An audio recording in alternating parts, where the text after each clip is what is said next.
नमस्कार, मैं रवीश कुमार। क्या किसी को पद्म पुरस्कार इसलिए दिया जाता है कि वो आंदोलन करने वाले किसानों को आतंकवादी और देश को बांटने वाला कह चुकी हो?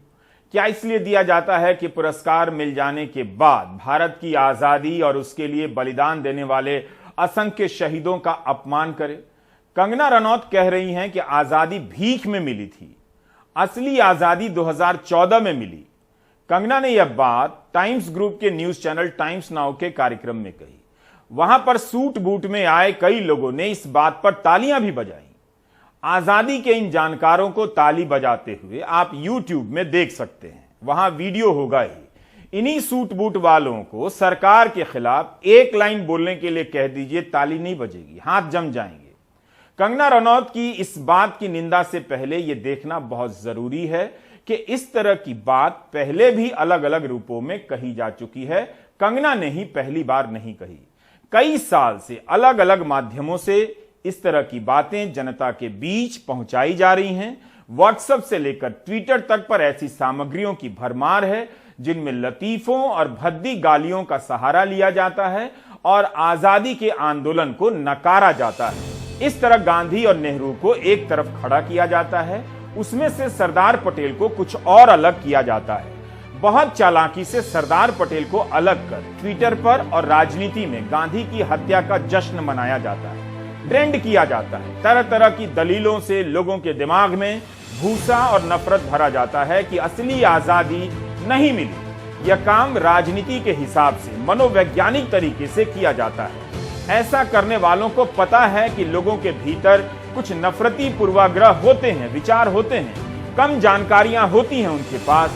उनके भीतर तरह तरह के नए पूर्वाग्रह और नई जानकारियों के नाम पर झूठ ठेल दिए जाते हैं। इस तरह से करोड़ों लोगों को तैयार कर दिया जाता है ऐसी बातों पर ताली बजाने के लिए। पद्म पुरस्कार प्राप्त कंगना रनौत का बयान पहले से समाज में पहुंचाए जा चुके अनेक बयानों को मंच देने भर के जैसा था। जो बातें अंदर अंदर पहुंचाई जा चुकी हैं, उसके औपचारिक रूप दिए जाने का परीक्षण अब शुरू हो चुका है। यही वो बातें हैं जिन्हें आप चर्चा योग्य नहीं मानते, जवाब देने लायक नहीं मानते। आपके ऐसा मानने या नहीं मानने से अलग यह प्रक्रिया चलती चली जा रही है। इस तरह की दलीलें हमें पहले भी कई बार सुनने को मिली हैं, खासकर जब हम महंगाई के सपोर्टर सीरीज के लिए महंगाई के सपोर्टरों की दलीलें सुनते हैं। यही सब बातें निकल कर आती हैं कि आजादी अब मिली है, अब आजाद है। इस आजादी को धार्मिक और सांस्कृतिक आजादी के नाम पर लोगों के बीच घुसाया जा रहा है, ताकि इसके बाद 1947 से पहले की आजादी और उसके शानदार संघर्षों को अपमानित कर पीछे धकेला जा सके। महंगाई के सपोर्टर कहीं आसमान से नहीं टपके हैं, बल्कि इसी राजनीतिक प्रयोगशाला में तैयार किए गए हैं, जो केवल न्यूज चैनल के कार्यक्रम में नहीं मिलते हैं, बल्कि सड़क, चौराहों और चाय की दुकानों पर भी मिलते हैं। आगरा में नसीम को भी कुछ मिल गए।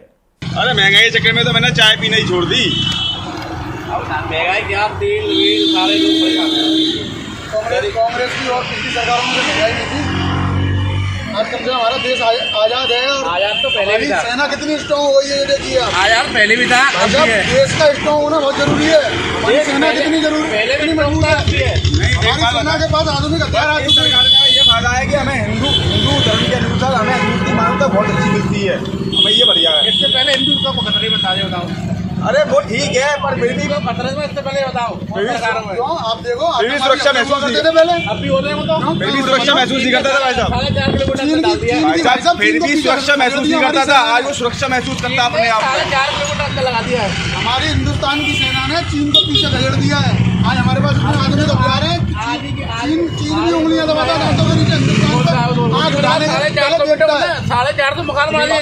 सरकारों में साधु संतों की हत्या नहीं होती थी, सरकार में साधु संतों की हत्या हो रही है। मुझे तो लग रहा है अभी खतरे में हिंदू। अब आपको समझ आ सकता है कि कंगना रनौत ने जो कहा वो बात किस तरह से आम कर दी गई है। यह केवल अपमान नहीं है कि किसी ने कह दिया कि आजादी भीख में मिली और 2014 में असली आजादी मिली। हमें देखना चाहिए कि कौन कह रहा है, क्यों कह रहा है, और जो कह रहा है वो बात क्या कोई अकेले में कही गई बात है या कई बातों के सिलसिले में कही गई बात है। तब आपको समझ आ जाएगा कि आपकी सहमति और भागीदारी से भारत को कहां पहुंचाया जा रहा है। यह काम बहुत चालाकी से हो रहा है और खुलेआम। धार्मिक और सांस्कृतिक आजादी के नाम पर तर्क गढ़े जा रहे हैं। कहते कहते लोग इस तरह भ्रम में आ ही जाएंगे कि धार्मिक आचार व्यवहार 2014 के पहले संभव नहीं था, अब आजादी मिली है।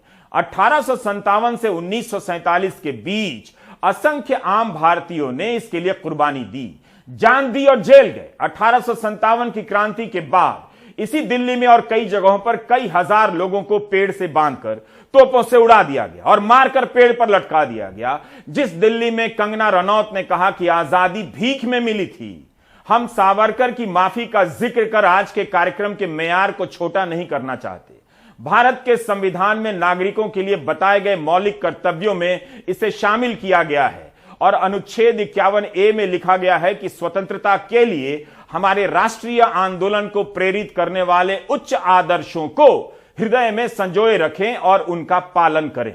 संविधान का कहना है कि नागरिक का मौलिक कर्तव्य होगा कि हम उन उच्च आदर्शों को हृदय में संजोए रखें जिन्होंने स्वतंत्रता आंदोलन को प्रेरित किया। यहां तो हम हृदय से निकालकर फेंके जाने का दृश्य हर दिन देखे जा रहे हैं। अक्टूबर महीने में झांसी की रानी के किरदार पर बनी फिल्म में अभिनय के लिए कंगना को राष्ट्रीय पुरस्कार मिला। उपराष्ट्रपति ने दिया, जो इस देश का दूसरा सर्वोच्च संवैधानिक पद है। कंगना रनौत कला सिनेमा। कुछ दिनों के बाद राष्ट्रपति पद्म पुरस्कार देते हैं। बताने की जरूरत नहीं कि राष्ट्रपति का पद सर्वोच्च संवैधानिक पद है। यह भी बताने की जरूरत नहीं कि यह दोनों पद उस संविधान से निकले हैं जो आजादी की लड़ाई से निकला है। संविधान से आप इन पदों को और इनके फैसलों को अलग नहीं कर सकते, ना ही यहां बैठे प्रधानमंत्री और उनके मंत्रिमंडल के सदस्यों को अलग कर सकते। फिल्म अभिनेत्री को पता ही होगा कि रानी झांसी ने ब्रिटिश हुकूमत से लड़ते हुए शहादत दी थी। इसी विवादित इंटरव्यू में कंगना झांसी की रानी की तारीफ भी करती हैं, लेकिन इस तारीफ के बदले इसका लाइसेंस नहीं मिल सकता कि आजादी को भीख में मिली बता दिया जाए और कह दें कि असली आजादी 2014 में मिली थी। आप व्यक्ति और बयान दोनों को इस राजनीतिक समर्थन से अलग नहीं कर सकते हैं। यह समर्थन ना होता तो किसानों को आतंकवादी कहने वाली कंगना रनौत को पद्म पुरस्कार नहीं दिया जाता, ना ही ऐसे शख्स को जो अदालत में तब हाजिर होती हैं जब गिरफ्तारी का वारंट जारी करने की फटकार मिलती है, जिनका ट्विटर अकाउंट सस्पेंड किया जाता है। लेकिन सरकार ने दिया तो कुछ सोच कर दिया होगा ताकि वो जो बोल रही हैं बोलती रहें, आराम से बोलती रहें कि आजादी भीख में मिली थी और 2014 में असली आजादी मिली थी। उसी दिल्ली में जहां यह पद्म पुरस्कार दिया गया, वहां से थोड़ी दूर पर एक न्यूज चैनल के कार्यक्रम में, टाइम्स नाउ के कार्यक्रम में पद्म पुरस्कार प्राप्त करने के बाद कंगना रनौत कहती हैं कि हमें आजादी भीख में मिली और असली आजादी 2014 में। उनके बयान से ज्यादा अपमानजनक था मंच के नीचे बैठे लोगों का ताली बजाना। आजादी भीख में मिलने वाली बात कहकर कंगना आगे बढ़ती हैं, वो सुधार नहीं करती, कहती हैं कि इस बयान के बाद मुझ पर मुकदमे होने वाले हैं। तब न्यूज एंकरा कहती हैं कि अभी तो आप दिल्ली में हैं, वो आपके साथ मुंबई में होता है। कंगना दिल्ली में है, मुंबई में नहीं। दरअसल यही वो बात है जिससे साफ होता है कि कंगना के बयान को निजी तौर पर नहीं देखा जा सकता है। एंकरा ने भी साफ कर दिया कि दिल्ली का समर्थन उन्हें प्राप्त है, वो ऐसा कहती जा सकती है। और जब चारों तरफ आलोचना हुई तब टाइम्स नाउ चैनल ने बयान जारी किया है कि वह कंगना के बयान का समर्थन नहीं करता है, बल्कि इसे अपमान मानता है। दिल्ली में कुछ नहीं होगा, यह बात एंकरा ने हौसला बढ़ाने के लिए भी कही और यह जताने के लिए कि दिल्ली का समर्थन है। अगर आपको इस बात में जरा भी संदेह है तो कुछ पुरानी घटनाओं को देख लीजिए। जिस तरह से सीआरपीएफ का कमांडो कंगना रनौत के लिए दरवाजा खोल रहा है, उसे देखकर कोई भी समझ सकता है कि कंगना रनौत को वाकई दिल्ली में कौन अरेस्ट करेगा। कमांडो का काम नहीं होता दरवाजा खोलना, दूसरा कोई होता तो आजादी भीख में मिली है इस बयान पर देश में राजद्रोह और यूएपीए के मामले दर्ज हो चुका होता। ऐसा कुछ नहीं हुआ इनके मामले में। दिल्ली का ही आशीर्वाद है कि इतनी सुरक्षा मिली है, बल्कि यही बात कन्हैया ने कही होती तो आज बीजेपी चारों तरफ सड़कों पर होती। गनीमत है और अच्छी बात है कि कांग्रेस विपक्ष में है, इसलिए कांग्रेस के नेता ट्वीट कर अपना काम निपटा लेते हैं। आप कंगना और सरकार को अलग नहीं कर सकते। कंगना पहले से ही नफरती बातें करती रही। सुशांत सिंह राजपूत के फर्जी विवाद के समय उन्हें सीआरपीएफ की सुरक्षा दी गई। उनके जरिए इस डिबेट को खड़ा किया गया ताकि भारत की करोड़ों जनता फर्जी बहस को महीनों देखे। आज भी उस समय के बयानों को लेकर कोर्ट में तरह तरह के मामले चल रहे हैं। एक तरफ सरकार कंगना को पद्म पुरस्कार देगी, कंगना आजादी का अपमान करेंगी, कहेंगी कि भीख में मिली है। दूसरी तरफ उन्हें पुरस्कार देने वाली सरकार आजादी का अमृत महोत्सव भी मना रही है। 24 अक्टूबर को प्रधानमंत्री ने मन की बात में बताया था कि आजादी के आंदोलन से जुड़े गीतों की प्रतियोगिता हो रही है। उन्हें बताना चाहिए कि क्या उन गीतों में आजादी के भीख मांगे जा रहे थे? क्या हमारे महान कवियों ने इन गीतों की रचना करते वक्त भीख मांगी थी इन गीतों में आजादी की? यह तस्वीर प्रधानमंत्री को याद होगी। चरखा चलाते हुए अमेरिका के राष्ट्रपति ट्रंप और इजराइल के प्रधानमंत्री को साबरमती आश्रम ले वहां चरखा का महत्व समझा रहे थे। क्या चरखा भीख का प्रतीक है? क्या गांधी जी ने भीख मांगी थी? अगर भीख मांगी थी तो फिर गांधी के प्रति सम्मान का दिखावा क्यों किया जा रहा है? क्या भीख मांगने के जुर्म में गांधी ने ब्रिटिश राज में 6 साल से अधिक समय जेलों में बिताए? जब भी गांधी जयंती आती है या शहीद दिवस आता है, उस दिन ट्विटर पर ट्रेंड कराया जाता है गोडसे जिंदाबाद। क्या कभी सरकार ने इसके लिए ट्विटर को नोटिस भेजा, बुलाया कि इसे हटाया जाए? क्या कभी त्रिपुरा पुलिस ने इन सबको यूएपीए के तहत नोटिस भेजा? भोपाल से बीजेपी की सांसद प्रज्ञा ठाकुर ने चुनाव प्रचार के दौरान और जीतने के बाद संसद में भी और प्रचार में भी कहा, नाथूराम गोडसे देशभक्त था और देशभक्त रहेगा। गांधी के हत्यारे को देशभक्त कहने वाली प्रज्ञा ठाकुर चुनाव जीतती हैं, जनता वोट भी देती है। जबकि चुनाव के समय उनके बयान के बाद प्रधानमंत्री ने कहा था वे कभी माफ नहीं करेंगे। इसके बाद भी वे संसद में आकर बयान देती हैं। दरअसल यही समझना है, आजादी भीख में मिली थी, यह कोई अपने आप में अकेली बात नहीं है, बल्कि गांधी के प्रति नफरत और नकार की अलग अलग अभिव्यक्तियां हैं। उसी को कहने का एक अलग तरीका है कि वो जो आजादी हमें मिली थी वो भीख में मिली थी।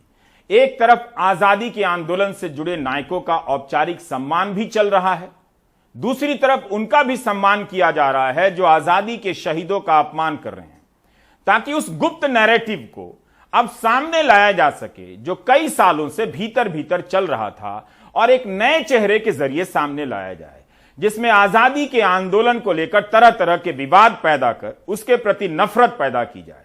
आप दोनों चीजें साथ साथ चलते देखेंगे। गांधी की तस्वीर भी लगाई जा रही है और गोडसे जिंदाबाद का नारा भी। ऐसा हो नहीं सकता कि आप सरदार पटेल का सम्मान करें और गांधी के हत्यारे का भी सम्मान करें। ऐसा करना सरदार पटेल का अपमान ही है। जो भी सरदार पटेल की जीवनी का 10 पन्ना पढ़ लेगा वो समझ जाएगा कि आजादी की लड़ाई के इस शानदार सिपाही की जान गांधी में बसती थी। उनके मन में कितनी श्रद्धा थी गांधी के लिए। गांधी की हत्या का इतना गहरा सदमा पहुंचा कि सरदार पटेल को दिल का दौरा पड़ गया था। अपने इलाज के दौरान कहा करते थे कि मैं बापू के बिना नहीं रह सकता, उनके पास जा रहा हूं। 3000 करोड़ की उनकी मूर्ति बनाकर दावा किया जाता है कि पटेल को इतिहास में सम्मान दिला रहे हैं, लेकिन सम्मान के नाम पर उस इतिहास की शानदार कालीन ही खींच दी जा रही है जिस पर चलकर पटेल जैसे नायक हमें मिले हैं। पटेल की मूर्ति बनाकर गांधी के अपमान या आजादी के आंदोलन के अपमान की छूट नहीं मिल सकती है। क्या सरदार ने आजादी भीख से ली थी? क्या भीख में आजादी मिलने के कारण सरदार पटेल की इतनी ऊंची मूर्ति बनाई गई है? माफी सरदार ने मांगी थी या सावरकर ने? इस तरह के बयान गलती से नहीं निकल रहे हैं। हाल ही में एक वीडियो भी वायरल हुआ जिसमें बीजेपी की युवा मोर्चा की एक सदस्य कहती हैं कि भारत को आजादी 99 साल की लीज पर मिली है। ऐसी फर्जी बातों को यकीन के साथ दोहराया जा रहा है। ऐसे बहुत से लोग हैं जो इसे सही मान लेंगे। हर दिन इस तरह का झूठ औपचारिक और अनौपचारिक माध्यमों से फैलाया जा रहा है। अगर आपने अपने पर्स में मेरी बात लिखकर रखी है तो निकाल कर पढ़िए कि इस दौर में भारत का मीडिया भारत के अर्जित लोकतंत्र की हत्या कर रहा है।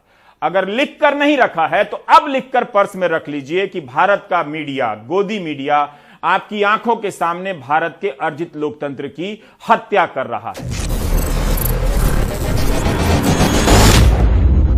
भले कंगना नहीं जानती होंगी, आप जानते हैं कि भारत सरकार भारत की आजादी के 75 साल पूरे होने के अवसर को आजादी का अमृत महोत्सव मना रही है और उस अमृत को लेकर इतना जहर फैलाया जा रहा है।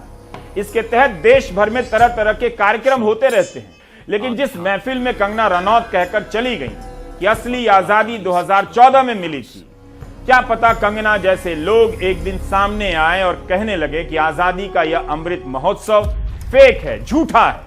अभी तो आजादी के 7 ही साल हुए हैं जो 2014 में मिली थी। असली अमृत महोत्सव 2014 के हिसाब से 2089 में मनाया जाएगा। एकता, विकास और लोकतंत्र के 75 साल।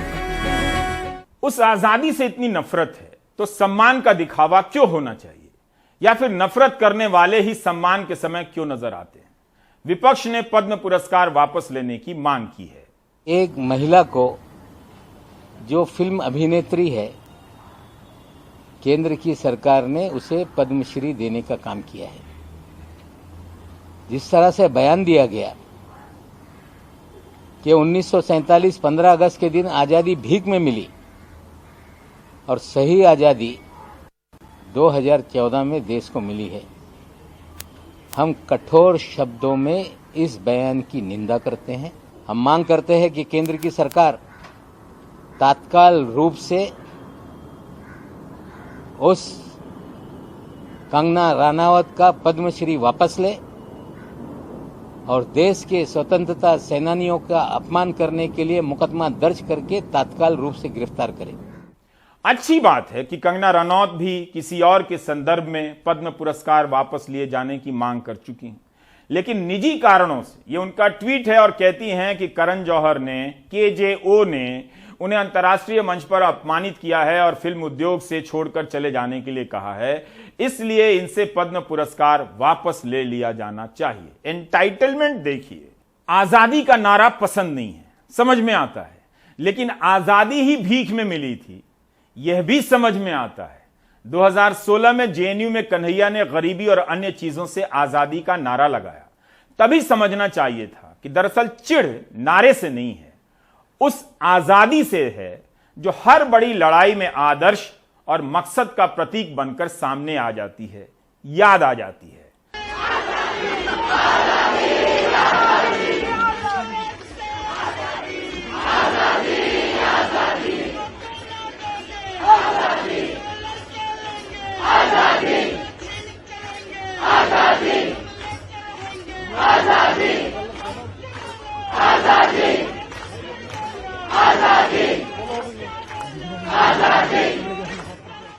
जब नवंबर 2019 में लाखों लोग नागरिकता कानून के विरोध में आजादी के नारे लगा रहे थे, तब यूपी के मुख्यमंत्री ने कहा था, धरना और प्रदर्शन के नाम पर अगर आप आजादी का नारा लगाते हैं तो यह राजद्रोह माना जाएगा, सरकार सख्त कार्रवाई करेगी।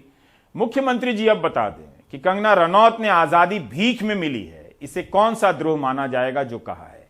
उन्हीं के पार्टी के सांसद वरुण गांधी ने इसे शर्मनाक और देशद्रोह कहा है। मील का सत्र है, हमारे मेहमान आए हैं, बड़ा अच्छा है।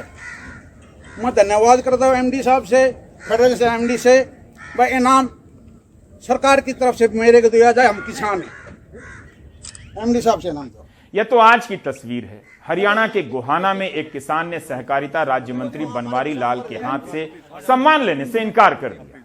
उसके इनकार करने से इतनी असहजता पैदा हो गई मंच पर कि मंच से ही उतरवा दिया गया। बात करने की आजादी होती तो किसान को मंच से नहीं उतारा जाता। किसान ने यह कहते हुए मंत्री के हाथों सम्मानित होने से इनकार कर दिया कि किसान धरनों पर शहीद हो रहे हैं, वह यहां भाजपा के मंत्री से सम्मानित होगा तो शहीद किसानों का अपमान होगा। शहीदों के सम्मान में किसान पुरस्कार ठुकरा रहे हैं और आंदोलनकारी किसानों को आतंकवादी कहने वाली कंगना रनौत को राष्ट्रपति पद्म पुरस्कार दे रहे हैं। कितना सुंदर दृश्य है। और उसके बाद कंगना रनौत आजादी को भीख बताती हैं, भीख में मिली बताती हैं। इसे गहराई से समझने की जरूरत नहीं है, बिल्कुल कोशिश मत कीजिए, क्योंकि पिछले कुछ वर्षों में आपको गहराई से जो समझाया गया है उससे टकराव पैदा हो जाएगा, शॉर्ट सर्किट हो सकता है दिमाग में, वैसे भी समझ में नहीं आएगा। ऐसे वक्त में कुछ किताबें पढ़ सकते हैं, जॉर्ज ऑरवेल की 1984। इसके 7वें चैप्टर का एक आखिरी प्रसंग आपको रोचक लग सकता है। लेखक लिखते हैं, पार्टी का कहना है कि आपने आंखों से जो देखा है, कानों से जो सुना है, उसे ना माने, नकार दें। यह उनका सबसे अंतिम और अनिवार्य हुक्म था। उसका दिल ही बैठने लगा जब उसे लगा कि कितनी बड़ी ताकत उसके खिलाफ काम कर रही है। उसे तो पार्टी का कोई भी बुद्धिजीवी डिबेट में आसानी से हरा देगा। वह जब उनके महीन तर्कों को समझ ही नहीं सकेगा तो जवाब क्या देगा।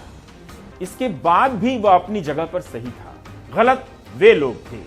जो भी सामने से दिख रहा है और सच है उसे बचाना ही होगा। सत्य को प्रमाण की जरूरत नहीं है, इसी पर टिके रहना है। आजादी का मतलब बहुत सरल है, 2 और 2 4 होते हैं। अगर इतना भर कहने की आजादी है तो बाकी चीजें अपने आप होती चली जाएंगी। यहां 2 और 2 4 कहने वालों को मंच से उतार दिया जा रहा है और 2 और 2 5 कहने वालों को मंच पर बिठाया जा रहा है। बात पेट्रोल और डीजल पर लगने वाले बेतहाशा टैक्स और महंगाई की हो रही है, लेकिन उस बहस में कभी सेना तो कभी सुरक्षा तो कभी चीन तो कभी धर्म, ये सब घुसाकर महंगाई का समर्थन किया जा रहा है।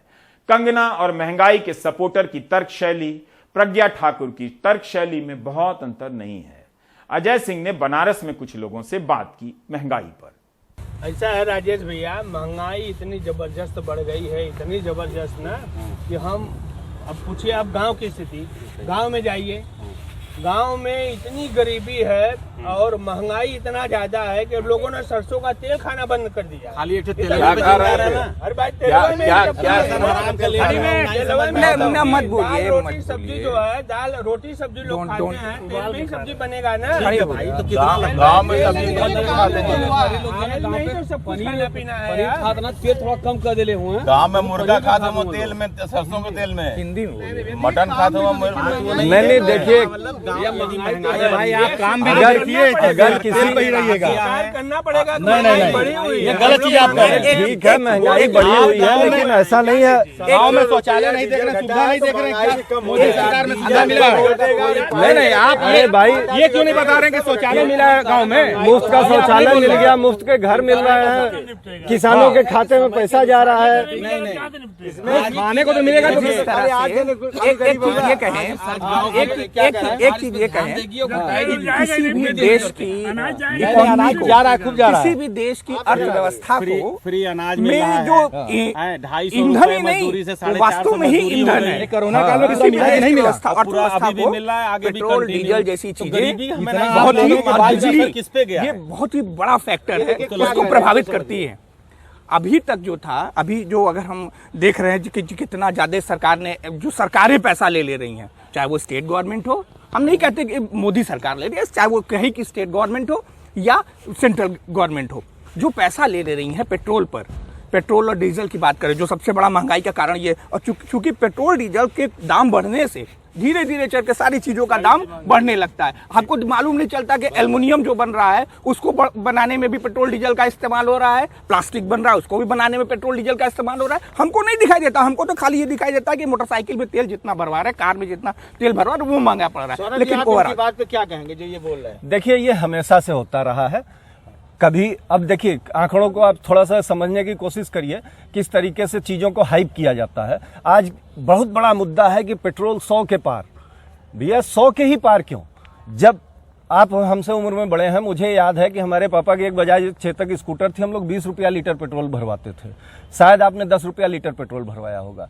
जब पेट्रोल 7 रुपया मैंने भरवाया। एक मिनट सर, जब पेट्रोल 10 से पार हुआ, 20 से पार हुआ, 30 से पार हुआ, 40, 50, 60, 70 से पार हुआ, तब इतना हाइप नहीं किया गया। 100 से पार हुआ तो 100 पार, 100 पार, 100 पार, 100 पार, हर मीडिया चैनल। कभी आपने सोचा था कि 100 रुपए पेट्रोल के दाम को लोग सपोर्ट करेंगे? क्या पता यही लोग एक दिन 1947 की आजादी को भी नकारने आ जाएं और कहने लगे कि यहां सड़कें बनी हैं, अस्पताल बने हैं, इसलिए कंगना ने जो कहा वो सही है। कंगना तो पद्म पुरस्कार मिलने के बाद आजादी को नकार रही हैं, जो आजाद और सार्वभौम भारत का पुरस्कार है। मुझे पता था आपको भीख वाली बात बुरी नहीं लगेगी। जब आप महंगाई का सपोर्ट कर सकते हैं तो इसका भी करेंगे। मैंने इस पर कार्यक्रम इसलिए किया ताकि उन लोगों से मुलाकात हो सके, मुखातिब हो सकूं जो कंगना रनौत के साथ खड़े हैं। कंगना के साथ खड़े रहने वालों को खड़े रहने दीजिए। आप जो इस वक्त कुछ लोग बैठकर प्राइम टाइम देख रहे हैं, अब भी वक्त है, खड़े हो जाइए, ब्रेक ले लीजिए।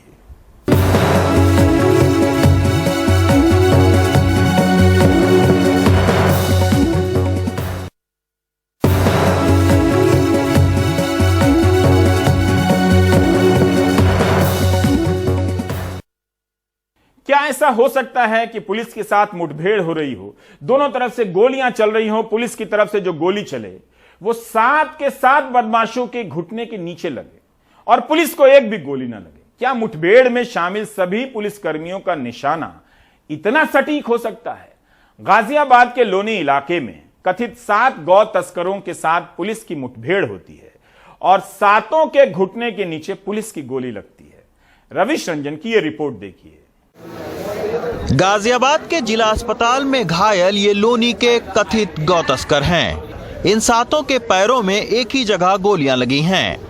पुलिस का दावा है कि गुरुवार को एक बड़ी मुठभेड़ में इनको गिरफ्तार किया गया है। इस मुठभेड़ में एसएचओ की जीप के शीशे भी छलनी हुए हैं। मुठभेड़ के बाद हिंदू संगठनों के लोगों ने लोनी थाने के एसएचओ राजेंद्र त्यागी का कुछ यूं सम्मान किया और थाने में नारेबाजी का शोर शराबा भी।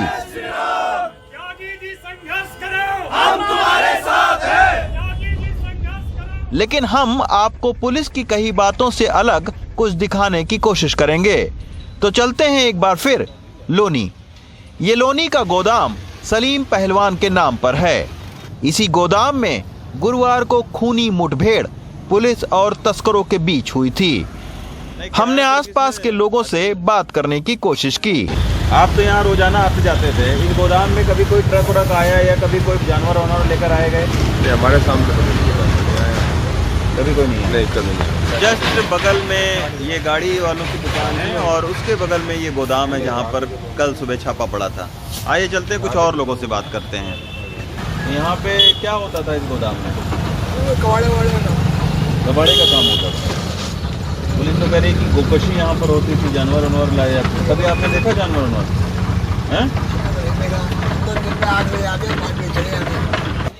दरअसल ये गोदाम सलीम पहलवान ने साल भर पहले किराए पर दिया था, लेकिन कुछ दिन बाद सलीम पहलवान के बेटे आदिल ने पुलिस को सूचना दी कि जिन लोगों को उसने किराए पर दिया है वो कथित तौर पर गोकशी कर रहे हैं। इसी सूचना के आधार पर पुलिस ने छापेमारी की।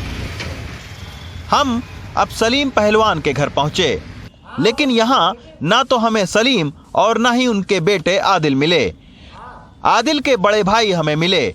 उन्होंने कहा कि ये सूचना आदिल ने ही पुलिस को दी थी। वो जो डॉक्टरों की जो किट बनती है वो बनाया करते थे। अच्छा। 1-2 दफे जाके देखा भी हमने, तो वो किट बना रहे थे। फिर हमें विश्वास हो गया वो जैसे किट बना रहे हैं। ऐसा हमें कुछ नहीं मालूम था। तो ये गोकशी वाली बात कैसे पता चली है? किसी ने ये बताया? इस बारे में मैं नहीं कह सकता।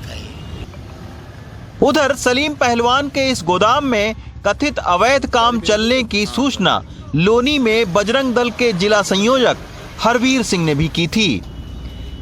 हालांकि अब हरवीर सिंह नाराज हैं।